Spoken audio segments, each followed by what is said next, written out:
اللہ الرحمن الرحیم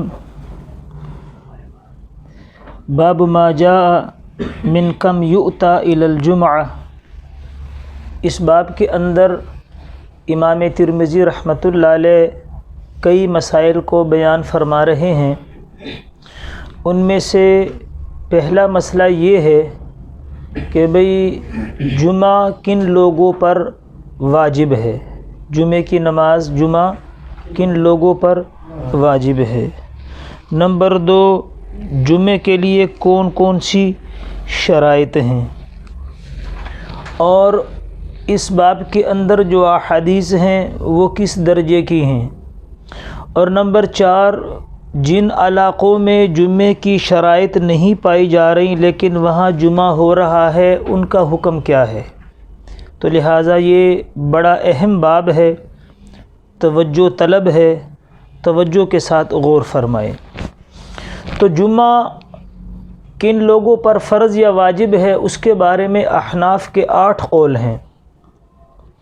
8 قولوں میں سے جو 3 مشہور ہیں وہ ملاحظہ فرمائیں۔ احناف کا پہلا قول یہ ہے کہ آدمی جمعے کی نماز پڑھنے کے بعد غروب سے پہلے پہلے اپنے گھر میں چلا جائے۔ یہ قول ہے، اور یہ امام شافعی رحمۃ اللہ علیہ کا مذہب بھی ہے، اور یہ ایک ضعیف روایت بھی ہے۔ والجمعۃ علی من اواہ اللیل الی اہلہ، کہ جمعہ اس آدمی کے اوپر ہے کہ رات اس آدمی کو اپنے گھر میں ٹھکانہ دے، یعنی وہ رات اپنے گھر میں گزار لے۔ یہ احناف کا ایک قول ہے اور امام شافعی رحمۃ اللہ علیہ کا مذہب ہے۔ دوسرا قول احناف کا یہ ہے کہ جس شہر میں جمعہ ہو رہا ہے اس مسجد کی اذان کی آواز، یہ بغیر لاؤڈ سپیکر کے، ہم اس لیے قید لگاتے ہیں کہ اس زمانے میں لاؤڈ سپیکر تو نہیں ہوتے تھے، تو بغیر لاؤڈ سپیکر کے جن جن بستیوں میں وہ آواز جاتی ہے تو ان بستیوں والوں پر جمعے کی نماز میں حاضر ہونا بھی ضروری ہے، اور جمعہ ان پر بھی فرض ہے۔ اور یہ امام احمد ابن حنبل رحمۃ اللہ علیہ کا مذہب ہے، اور امام ترمذی رحمۃ اللہ علیہ نے ترمذی شریف کے اندر، اور ابن عرب مالکی رحمۃ اللہ علیہ نے تحفۃ الاحوذی میں امام شافعی رحمۃ اللہ علیہ کا بھی یہ مذہب لکھا ہے، لیکن ان کا مذہب وہ پہلی روایت ہے۔ اب یہ بات کہ جن علاقوں میں اور جس وقت کی ہم بات کر رہے ہیں، ان علاقوں میں ایک تو اپنے علاقوں پہ ان کو قیاس نہیں کرنا، یعنی جتنا ہمارے شہر میں رش ہے تو ایک مکان سے دوسرے مکان میں آواز نہیں جاتی، وہ علاقے اور وہ زمانہ ہمارے اس علاقے اور ہمارے اس زمانے سے مختلف تھا، بہت مختلف تھا وہ، یعنی وہ زمانے میں شور و غل نہیں ہوتا تھا، اور اذان مسجد سے باہر کسی اونچی جگہ پر جا کے دی جاتی تھی تو شور نہ ہونے کی وجہ سے آواز بڑی دور تک چلی جاتی تھی، اور ہم پہاڑی علاقوں میں آدمی اس کا جو ہے نا وہ تجربہ بھی کر سکتا ہے، وہاں آواز کافی دور تک جاتی ہے، آواز کافی دور تک جاتی ہے۔ جیسے حضرت عبداللہ ابن حضرت عباس رضی اللہ تعالیٰ عنہ کے بارے میں یہ مشہور ہے، اور یہ تاریخ اور کتابوں میں موجود ہے کہ 10 میل تک ان کی آواز جاتی تھی، جن کے آج کل تقریباً 15 کلومیٹر بنتے ہیں۔ 10 میل تک ان کی آواز جاتی تھی، یعنی جس کے آج اگر میٹروں میں کلومیٹروں میں ڈالا جائے تو یہ 14-15 کلومیٹر بنتے ہیں، اتنی دور تک آوازیں جاتی تھی۔ تو دوسرا قول، لیکن احناف کا جو تیسرا قول ہے وہ مفتابی ہی ہے، وہ یہ ہے کہ جمعہ صرف شہر والوں پہ فرض ہے، جمعہ صرف شہر والوں پہ فرض ہے۔ ہاں، اگر قریب قریب دیہاتوں والے شہر میں جمعہ پڑھنے کے لیے آ جائیں تو بہتر ہے۔ دوسری بات یہ یاد رکھیں کہ حضور پاک علیہ الصلاۃ والسلام کے زمانے میں، ہم یہ کتاب الصلاۃ میں یہ باب ریکارڈ کروا چکے ہیں کہ 9 مساجد اور تھیں، لیکن حضور پاک علیہ الصلاۃ والسلام نے کسی مسجد میں بھی جمعہ پڑھنے کی اجازت نہیں دی، بلکہ قباء جو ایک گاؤں تھا جو 5-6 کلومیٹر مسجد نبوی کے سے دور ہے، وہاں پر بھی جمعہ نہیں ہوتا تھا، اور وہاں کے لوگ باری باری، یعنی گھر میں اگر 2 بندے ہوتے تو ایک اس جمعے میں آ جاتا، اگلا ٹھہر جاتا، اگلا پھر اگلے جمعے جاتا، جو اس نے پہلے جمعہ پڑھا ہے وہ نہیں جاتا تھا، یعنی باریاں مقرر کی ہوتی تھی۔ لیکن جمعہ پڑھنے کے لیے مسجد نبوی میں آتے تھے۔ حضور علیہ الصلوۃ والسلام کی زندگی میں مکے اور مدینے میں ہی جمعہ ہوا کرتا تھا، اور ایک دوسرا شہر تھا اس کے علاوہ، ان 3 جگہوں کے علاوہ حضور علیہ السلام کے زمانے میں کسی اور جگہ جمعہ نہیں ہوتا تھا۔ تو احناف کا مفتہ بھی قول یہ ہے کہ جمعہ صرف شہر والوں پر ہے، اور اس کی دلیل قرآن مجید فرقان حمید کی جو آیت ہے سورۃ جمعہ، اس کے اندر بھی اشارات اسی کے ہیں۔ ایک تو اللہ نے فرمایا یا ایھا الذین آمنوا اذا نودی للصلاۃ من یوم الجمعۃ فاسعوا الی ذکر اللہ وذروا البیع، بھئی خرید و فروخت چھوڑ دو۔ تو بھئی خرید و فروخت کیا ہوتی ہے؟ وہ بازاروں کے اندر ہی ہوتی ہے، بازاروں کے علاوہ دیہاتوں میں خرید و فروخت نہیں ہوتی۔ نمبر 2، اللہ جل شانہ نے اس کے بعد فرمایا اذا قضیت الصلاۃ فانتشروا فی الارض وابتغوا من فضل اللہ، اس سے مراد بھی تجارت ہے اور یہ بھی بازاروں میں ہوتی ہے۔ تیسری، اس آیت کے آخر میں حضور پاک علیہ السلام خطبے کے لیے کھڑے تھے اور کچھ لوگ اپنے قافلے لے کر آئے۔ اس زمانے میں جیسے ہمارے یہاں مساجد میں اعلان ہوتا ہے، اس زمانے میں بھی وہ اعلان وغیرہ کرتے تھے کہ بھئی فلانے شہر علاقے سے قافلہ آ گیا ہے تو آپ آ جائیں۔ تو وہ اعلان ہوا اور سارے لوگ چلے گئے، بھاگ گئے اس کی طرف، چند صحابہ بچ گئے اور حضور علیہ السلام خطبہ دے رہے تھے، جس کو اللہ نے فرمایا کہ وَتَرَكُوكَ قَائِمًا، جب وہ کسی تجارتی قافلے کی طرف بھاگے، وَتَرَكُوكَ قَائِمًا، اور آپ کو ممبر کے اوپر کھڑا چھوڑ دیا۔ تو قرآن کی اس آیت میں یہ 3 اشارات اس بات کے واضح دلیلیں ہیں کہ جمعہ صرف شہر والوں پہ ہے، دیہات والوں پہ جمعہ نہیں ہے۔ اور اس باب میں جو 2 روایتیں پیش کی جاتی ہیں، وہ پہلی حدیث 2 وجوہات سے ضعیف ہے کہ 2 راوی، اس میں جو راوی نقل کر رہا ہے وہ خود بھی ضعیف ہے۔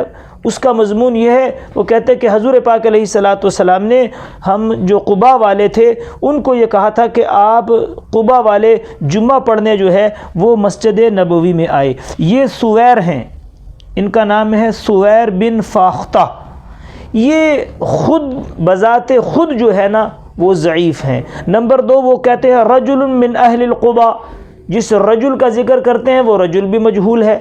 یہ 2 خرابیاں اس حدیث میں ہیں۔ اور تیسری، جس صحابی کا وہ قباء عن ابیہ، وہ ابی اگرچہ وہ صحابی ہے، اس کی وجہ سے حدیث میں کوئی نقصان تو نہیں پہنچا، اس لیے کہ صحابی کا پوشیدہ ہو جانا الصحابۃ کلھم عدول، اس سے حدیث کی سند پہ کوئی فرق نہیں پڑتا، لیکن یہ 2 راوی انتہائی کمزور ہیں، لہٰذا یہ حدیث بھی بہت کمزور ہے۔ نمبر 2، یہ احناف کے خلاف بھی نہیں ہے، کیونکہ احناف کہتے ہیں کہ شہر والوں کو جمعہ پڑھنے کے لیے، دیہات والوں کو شہر میں جمعہ پڑھنے کے لیے آنا چاہیے۔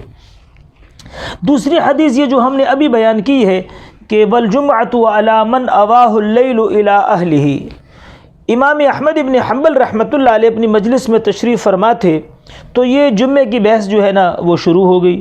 جمعے کی بحث کیا ہو گئی؟ شروع ہو گئی۔ اب یہ کہا کہ بھئی جو دیہات والے ہیں وہ جمعہ کیسے پڑھیں؟ تو حضرت امام احمد ابن حنبل رحمۃ اللہ علیہ فرمایا کہ اس باب میں کوئی مرفوع حدیث نہیں ہے۔ تو ایک تابعی جو تھے یا تبع تابعی، وہ کھڑے ہوئے اور انہوں نے کہا کہ بھی مرفوع حدیث ہے، مرفوع حدیث ہے۔ تو فرمایا کہ امام احمد ابن حنبل نے بڑی حیران ہو کر ان سے پوچھا مرفوع حدیث، تو انہوں نے اس حدیث کو پیش کیا۔ تو حضرت امام احمد ابن حنبل رحمۃ اللہ نے فرمایا بھی توبہ کرو توبہ، یہ حدیث اتنی ضعیف ہے کہ یہ مسائل میں پیش کرنے کے قابل نہیں ہے، چاہے جائے کہ اس سے جمعہ پڑھنے پر استدلال کیا جائے، کیونکہ اس حدیث میں 3 راوی ہیں، تینوں غائب درجے کے ضعیف ہیں، تو لہٰذا اس سے بھی استدلال ممکن نہیں ہے۔ اور نمبر 2، ہم نے قرآن مجید کی جو آیت میں 3 اشارات پیش کیے وہ اس پہ واضح دلالت کرتے ہیں کہ جمعہ جو ہے وہ صرف شہر والوں پہ ہے، دیہات والوں پہ نہیں ہے۔ اب ایک اور بات بھی یاد رکھیں جو تیسری بات ہے، وہ یہ ہے کہ ایک ہے جمعے کی فرضیت، ایک ہے صحت جمعہ، ایک ہے جمعہ کن لوگوں پہ فرض ہے، یہ مسئلہ الگ ہے، اور ایک ہے کہ جمعہ اگر پڑھ لیا تو جمعے کی نماز ہو جائے گی، ظہر کی نماز ان کے سر سے ساقط ہو جائے گی۔ یہ 2 مسئلے الگ الگ ہیں۔ اصل میں ان دونوں مسئلوں کو ایک کرنے سے یہ خلجان پیدا ہوا ہے، اور باب الجمعہ کے اندر یہ مصیبت پیدا ہو گئی ہے۔ اس لیے توجہ چاہیے ہمیں کہ یہ 2 مسئلے الگ ہیں، ایک ہے جمعے کی فرضیت۔ اب جتنی روایات میں ہیں، حضرت علی رضی اللہ عنہ کی روایت پیش کی جاتی ہے، وہ فرماتے ہیں کہ لا جمعۃ ولا تشریق الا فی مصر جامع، کہ بھئی ایام تشریق یعنی جو قربانی ہے اور جو جمعے کی نماز ہے وہ صرف شہر والوں پہ ہے۔ حضرت حذیفہ رضی اللہ عنہ فرماتے ہیں کہ جمعہ صرف شہر والوں پہ ہے، بات سمجھ میں آئی؟ اور اسی طرح فقہ کی کتابوں کے اندر بھی یہ بات ہے کہ جمعہ صرف شہر والوں پہ ہے. یہ ہے فرضیت کا درجہ کہ بھئی شہر والوں پہ فرض ہے، دیہات والوں پہ فرض نہیں ہے. دوسرا مسئلہ یہ ہے کہ اگر دیہات والے مل کر جمعہ پڑھ لیں تو حکم کیا ہے؟ فرمایا ان کی ظہر کی نماز ان کے سر سے ساقط ہو جائے گی اور ان کا نماز جمعہ یعنی ظہر کی نماز ان کی ہو جائے گی. لیکن اگر کوئی یہ کہے کہ جمعے کی 2 رکعتیں ہیں، ظہر کی 4 ہیں، تو علماء نے لکھا کہ اس کی یعنی مطلب جمعہ تو ان پہ فرض نہیں ہے لیکن نماز ان کی ہو جائے گی، فراغ ذمہ ہو جائے گا. یہ 2 مسئلے الگ الگ ہیں.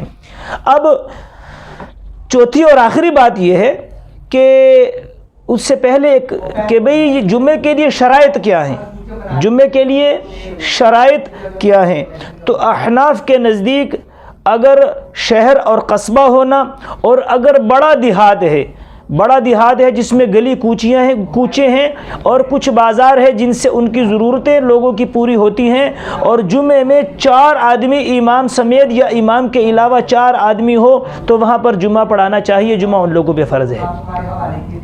امام مالک رحمۃ اللہ علیہ فرماتے ہیں کہ بہت بڑا قصبہ ہو، اس کے مکان ملے ہوئے ہوں اور اس میں ایک اتنا بڑا بازار ہو کہ اس پورے قصبے کی ضرورت جو ہے اس بازار سے پوری ہوتی ہو، اور جمعے میں امام کے علاوہ 12 آدمیوں کا ہونا شرط ہے. یہ امام مالک رحمۃ اللہ علیہ کے نزدیک جمعے کی ادائیگی کے لیے شرط ہے.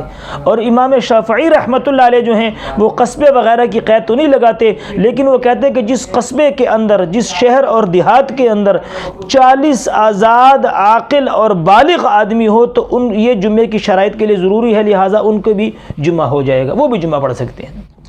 اب مسئلہ یہ ہے کہ ہمارے کچھ دیہاتی اور کچھ پہاڑی علاقوں ایسے ہیں کہ جہاں پر جمعے کی یہ شرائط تو کچھ پائی جاتی ہیں کچھ نہیں پائی جاتی، لیکن وہاں پر جمعہ قائم ہے، جمعہ ہو رہا ہے. اس کا حکم کیا ہے؟ تو یہ بات یاد رکھیں کہ فقہاء نے اس کی طرف اشارہ بھی کیا ہے اور فقہاء علماء نے اس کی وضاحت بھی کی ہے کہ بھئی اگر کسی دیہات اور قصبے کے اندر جمعے کی شرائط نہیں ہے تو وہاں جمعہ نہ شروع کیا جائے، یہ مسئلہ الگ ہے. لیکن اگر وہاں پر جمعہ شروع ہو چکا ہے،